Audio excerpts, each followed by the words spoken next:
Welcome to Bee Love Beekeeping, presented by the experts over at Man Lake. We're doing something different today as the team is currently all in preparing for next week's launch of the Future of Bee Love Beekeeping podcast. I'll just tease it like that and say be sure to come back next week for a funny new opener, great new guest, and an entirely new format. And today's show's a little different too, in that we're not having a conversation with a beekeeper, but we will be talking all about honeybees and native bees. I don't know about you, but lately I've seen all kinds of articles popping up with clickbait titles about how honeybees are killing off the native bees. Here's one headline: Want to save the bees? Focused on habitat, not honeybees. Here's a few others. Your bees are hurting native pollinators. Hungry honeybees threaten food supply of native pollinators. Americans are saving the wrong bees. The problem with honeybees. Honeybee Invasion, a growing threat to native pollinators. And lastly, voracious honeybees threaten the food supply of native bees. I've even had someone who, when finding out that I'm a beekeeper, started giving me a hard time about how I'm hurting the native bees. Granted, that's still rare. Most people, when they discover I'm a beekeeper, ask the one question, you know which one I'm talking about: do you ever get stung?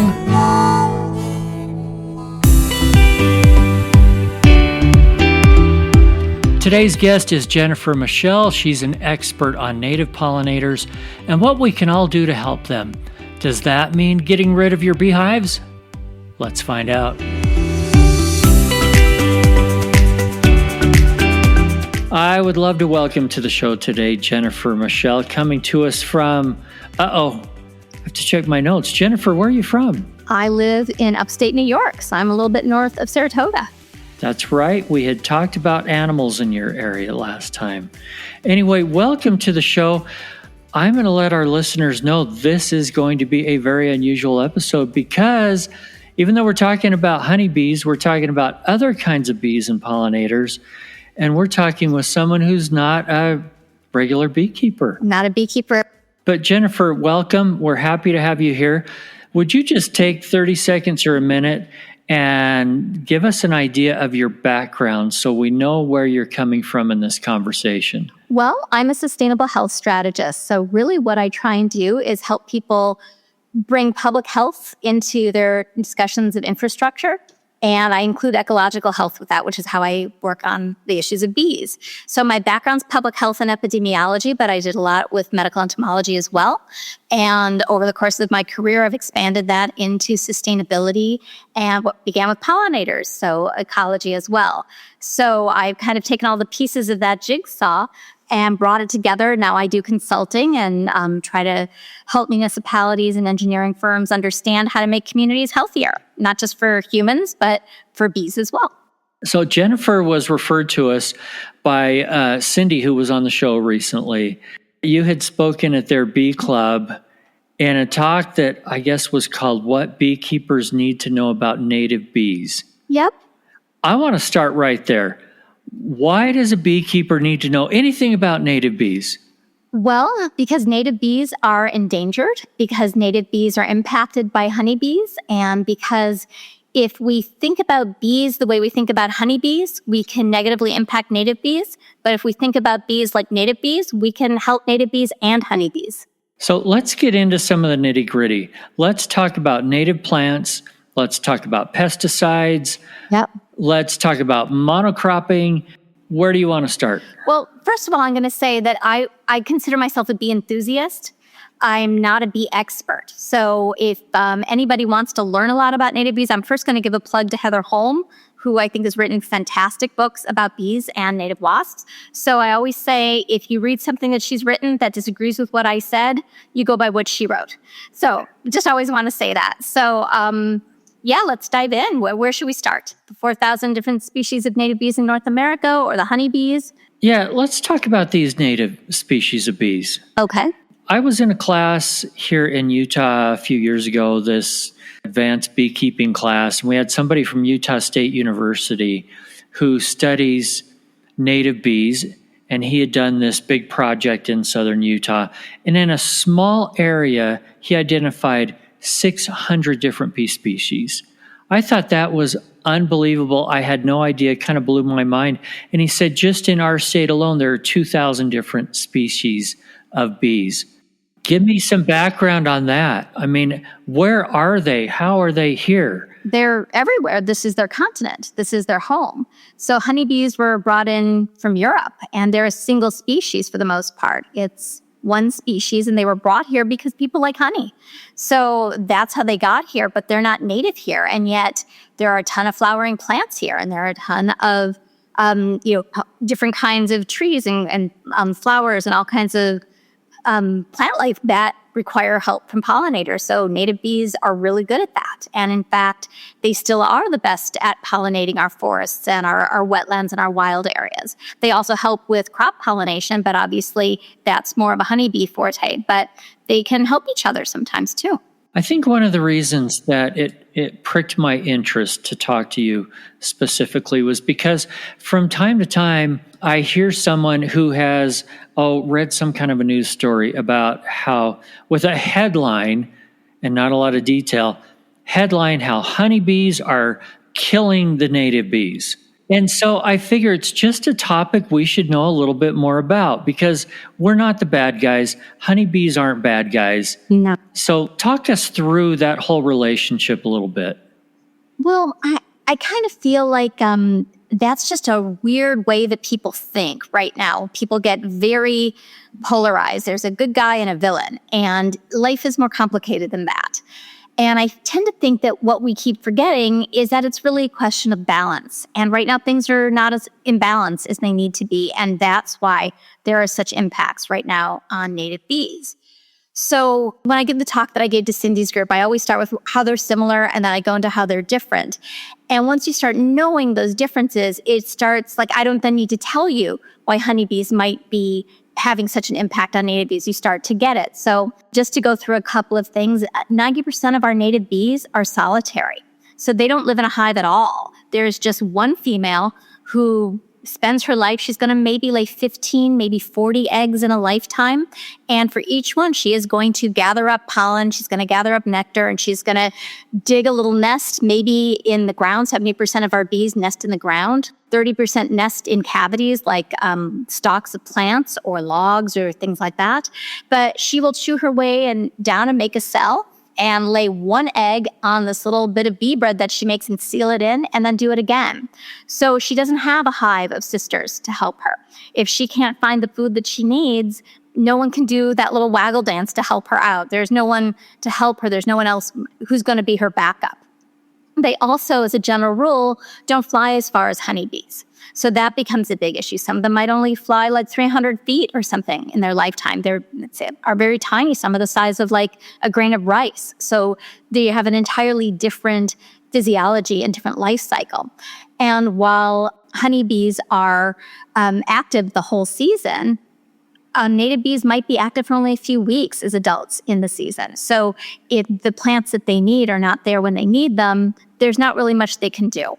There are just differences in the life cycle. Plus, it depends on who you read, but 20 to 40% of our native bees are what they call specialists, which means they need a specific pollen to feed their baby. It's kind of like monarchs and milkweed. Their baby food is milkweed. That's, if you want monarchs, doesn't matter how many butterflies you see on other plants, if there's no milkweed, there will be no monarchs. And it's the same with our native bees. Many of them need a specific pollen from a specific native plant, or they literally have no food for their babies and they die out. So what's going on is we have, for the last, bit by bit over the last several decades, we have removed a lot of habitat. We put in asphalts, we've put in concrete, we put in a lot of lawn where there used to be flowering plants that were what these native bees needed. And then on top of it, we brought in honeybees, which are Well, I mean, how many thousands and thousands and thousands of bees are in a hive? But a native bumblebee hive might have 500 bees in it. So, and they're annual. They die out at the end of the season, and one female will start it up again the next year, or she'll overwinter. So they have very different life cycles. So having a honeybee hive near native bees can quickly overwhelm that food source, because the honeybees will be able to fly farther and eat more, and they can eat from a wider variety than some of our native bees. So that's the idea. And the number that you hear, the statistics that they've seen show that honeybees can eat in a single season what 100,000 of our native bees can eat. So it is a large impact. So my answer to that isn't get rid of the honeybees. My answer to that is, well, the real issue is lack of habitat. So that's why I come back to, why don't we plant native flowers, native species? Those native plants help honeybees, but they especially help native bees. There you go. Well, I appreciate that. I really don't think it's an either or. No. It's honeybees or native bees. No. I think there's ways to coexist. Yeah. And some of the things that you mentioned, like planting native habitat, is so foreign in so many of our cities and suburbs and things. But it's something that's got to be done. Now, is that some of the consulting that you do? Well, I certainly help if a municipality is thinking of putting in an apiary. I would help them want to think about, well, what kind of native plants are you planting there? Because I always say that honeybees are one of the few animals that you can get and you don't necessarily need to provide food for them. If you think there's a field nearby, you're going to take care of them in the winter and all of these things, but it's not like a chicken where you have to have so much feed or so much land if it's cattle. So that's something to help people think about. If you're going to start raising honeybees, where are the native plants that you're adding? And the actual numbers that I've seen is they recommend 5 acres of native plants per hive, which is a huge amount and more than most people could do. So that's where I get excited, because to me, that means honeybee keepers can become advocates for native plants and pollinator pathways and pocket parks in their community, and start advocating for municipalities to switch from having tons of lawn for no reason, tons of pocket parks with non-native plants, put that plant forage back in there and help all of the bees. So that's what I try and do. I also try and encourage people to think a little bit. If you're right near a wilderness area that has a lot of biodiversity, maybe you don't want apiaries too close. Maybe think of how far the bees might fly and maybe space it out a little bit, maybe 4 or 5 miles away. And the reason for that is also that honeybees will often be very happy with some of the invasive plants that are in our areas that are not good for our native bees. And so that can be spread more by them. So keeping them separate from places with native plant biodiversity, like more wilderness areas, that can help out. So it's just thinking about balance. It's about how do we think about where they are and what we're feeding everybody. But it's not just to help native bees. There was a beekeeping trend in London in 2013, and I actually would have to look it up. I think they had 10 hives per square mile in London. There's no plants for that, so their bees died. Quick break to thank our presenting sponsor, Man Lake. Whether you're a beekeeper or not, you know that nutrition is key for healthy honeybees, native bees, and other pollinators. The Man Lake app is a great resource for determining pollinator-friendly plants that thrive in your area. And its plant identification feature is super helpful and fun. When I see a plant covered in bees, I fire up the app on my phone, I find out what that plant is, and then I can put them in my own yard. The bees love it. If you haven't already downloaded the Man Lake app, give it a try today. Oh, and by the way, it's free. A couple years ago, Slovenia, they're a very big honey culture. They're big on bees. And it got so popular that they were having more hives but less honey because there wasn't enough food. So people have to start thinking about that. It's really, is there enough food for all of them? And the answer is probably not. And we can fix that. It's an easy fix. We can plant the species native to our area. So one of the things that I have found personally, and I have mentioned our pussy willow tree on this show before, but I absolutely love this thing. I'm going to be planting a few more of them. I love it because where I am, it's the very first food source that the bees have in the spring. Yep. When I go out to this tree, I see honeybees, a few different kinds of native bees, bumblebees, butterflies, and they all seem to be getting along great, and they're all foraging on this tree just fine. So is that an example of how they can get along? I mean, hopefully that's not pushing some native bees out, or is it? Well, I think it's about quantity. Is there enough of the willow to go around? I mean, I don't think people realize how much forest and how much prairie we have removed.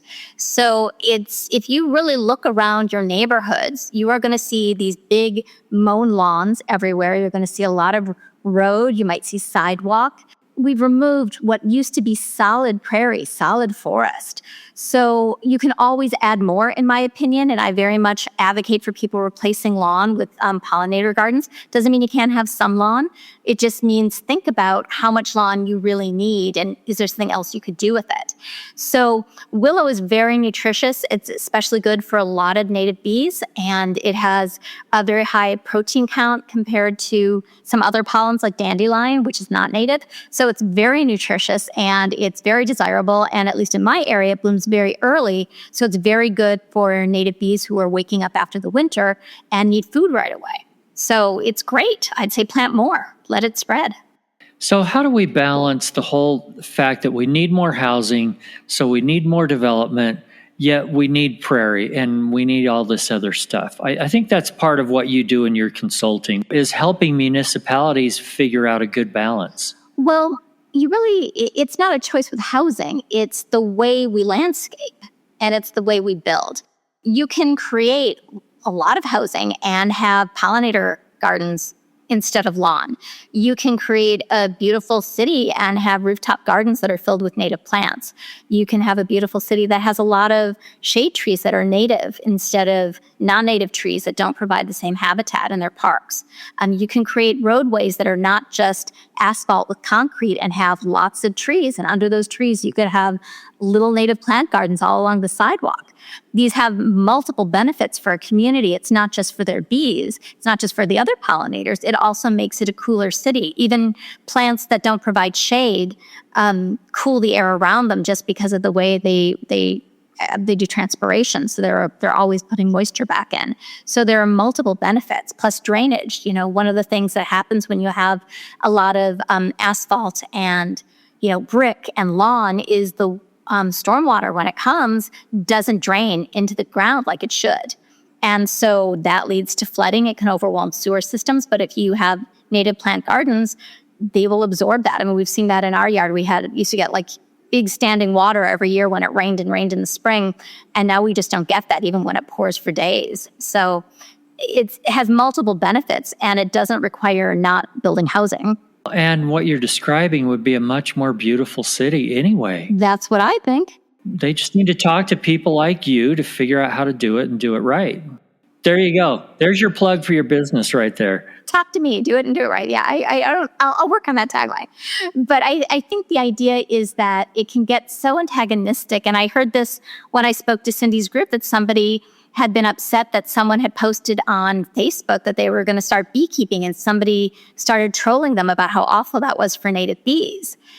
And it's just emblematic of our culture at this moment in history that we attack instead of finding balance. There are ways to have honeybees that don't have to be such a problem. And it takes a little consideration. And I think that beekeepers can be a huge advocate, just a huge lobby for native plants. And you can put them on solar farms. You can put them on rooftops. You can put them in parking lots instead of just straight asphalt. I mean, I think we've all parked in parking lots where you just dread the walk into wherever you're going because it's so hot to get there. But there are different ways you can landscape that and still have parking. There are also alternative modes of transportation that might be a little nicer also, but certainly that works. So I think people are just very quick to take sides and attack when there are ways to come together. And I think native plants are just an easier answer than yelling at each other.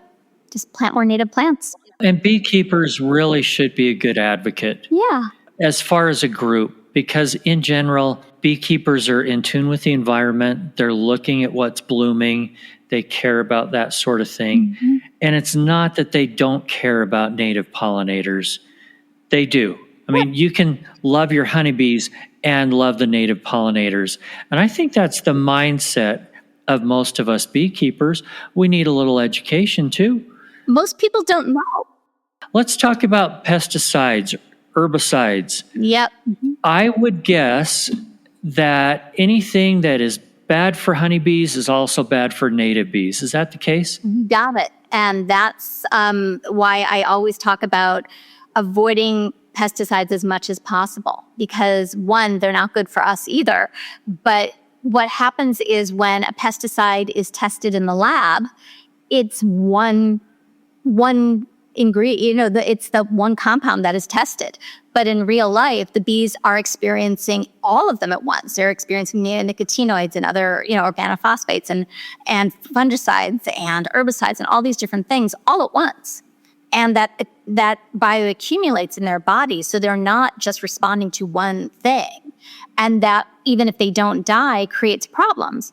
And that is something that affects native bees as well as honeybees and other pollinators as well. And, people have a tendency to spray for mosquitoes, but spraying for mosquitoes is not the way to get rid of mosquitoes. So that's just not where they breed. And in fact, if you plant for pollinators, you might bring in more of the predators that would eat those. So again, it's more of a balance. How do I know, and other people know, what kinds of native plants I should be planting around me? In fact, what plants are native to here in the first place? Where do we go to get that information? Because it's going to be different everywhere. Yep. And that's good, because that means you're getting stuff specific to your area and not just some wildflower packet, which is usually packed with all kinds of tropical things that are not native here. I will say it is so much easier now than it was even 5 years ago, or let alone the 90s, which is when I did my first pollinator garden, which was a total fiasco. And there are a couple things you can do. One, you can Google it. You can literally just put in your zip code or say native plants by zip code. Another thing is there is a national nonprofit called Wild Ones. And there are chapters all over the country, and you can go online, and they are all about promoting native plants. And if you find your local chapter, they will probably be able to show you exactly where your local native plant nursery is. They can also help you find different people online that are selling, that are going to find the ones for your area. So you can look for range maps from there. And I think, National Wildlife Federation has some wonderful ecoregions. Homegrown National Park as well can really help you see for your specific area what you should be planting. So Google's your friend, and there are a lot of resources out there to help you. That's also going to help you save on water and things like that too. Oh, yeah. If you're planting what belongs in your area, if you're in a really dry area like I am, we shouldn't be putting in Kentucky bluegrass, for example, that uses so much water. Yeah. Exactly. Okay, what about, would my local extension service also be a good resource for that? I think that depends on your local extension service. Hopefully, they've heard about native plants at this point. It just depends. A lot of master gardeners know, they know more than I will ever know about plants in terms of vegetable gardens and the non-native plants that are so popular. Not all of them are as familiar with native plants. So I would first look for people who have some kind of pollinator specialization, or go to your Wild Ones for more information. Because they'll have seed swaps to get you started, and that's also can be very inexpensive. They'll know the local nurseries. But certainly start with your extension if that's a group that you know, and ask about it. Say, can you help me find the native plants? That might be a great resource. Now, you're not a beekeeper, but you did tell me previously that you had a wild and crazy story. You mentioned one about honeybees and one about wasps. Where do you want to start? Okay, well, so it wasn't a honeybee. It was just bees. I don't know what kind it was. Okay. All I know is many, many, many years ago in my long gone youth, I did Renaissance Festival in Minnesota. And so you're wearing those big skirts, right?